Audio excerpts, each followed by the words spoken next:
ঝাড়খণ্ডের প্রাক্তন মুখ্যমন্ত্রী শিবু সোরেন প্রয়াত। শোক প্রকাশ প্রধানমন্ত্রীর। প্রয়াত ঝাড়খণ্ডের প্রাক্তন মুখ্যমন্ত্রী শিবু সোরেন। পৃথক ঝাড়খণ্ড রাজ্য গঠনে তার অবদান ছিল অপরিসীম। দীর্ঘদিন থেকে অসুস্থ ছিলেন ঝাড়খণ্ড মুক্তি মোর্চার বা জেএমএম-এর প্রতিষ্ঠাতা। গত 1 মাসেরও বেশি সময় চিকিৎসা চলছিল দিল্লির গঙ্গারাম হাসপাতালে। সোমবার সকালে তিনি শেষ নিঃশ্বাস ত্যাগ করেন। বয়স হয়েছিল 81 বছর। এক্স পোস্টে শিবু সোরেনের মৃত্যু সংবাদ জানিয়েছেন তার পুত্র ও ঝাড়খণ্ডের বর্তমান মুখ্যমন্ত্রী হেমন্ত সোরেন। তিনি লিখেছেন, শ্রদ্ধেয় দিসম গুরু আমাদের সবাইকে ছেড়ে পরলোক গমন করেছেন। আজ আমি নিঃস্ব হয়ে গেলাম। শিবু সোরেনের প্রয়াণে শোক প্রকাশ করেছেন প্রধানমন্ত্রী নরেন্দ্র মোদী।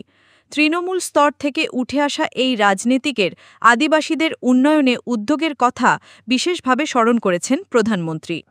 ভারতীয় রাজনীতিতে অন্যতম গুরুত্বপূর্ণ ব্যক্তিত্ব শিবু সোরেন। টানা 4 দশকেরও বেশি সময় নিজের দল জেএমএম-কে একা হাতে নেতৃত্ব দিয়েছেন এই আদিবাসী নেতা। সাধারণ মানুষের মধ্যে বেশি জনপ্রিয় ছিলেন দিসম গুরু বা মহান নেতা ও গুরুজি নামে। 3 বার ঝাড়খণ্ডের মুখ্যমন্ত্রীর কুর্সিতে বসেছেন। নানা সময় সামলেছেন কেন্দ্রীয় মন্ত্রীর দায়িত্ব। তবে শারীরিক কারণে সাম্প্রতিক বছরগুলিতে সক্রিয় রাজনীতি থেকে সরে এসেছিলেন শিবু সোরেন। জুন মাসের শেষ সপ্তাহে কিডনির সমস্যা নিয়ে হাসপাতালে ভর্তি করা হয়।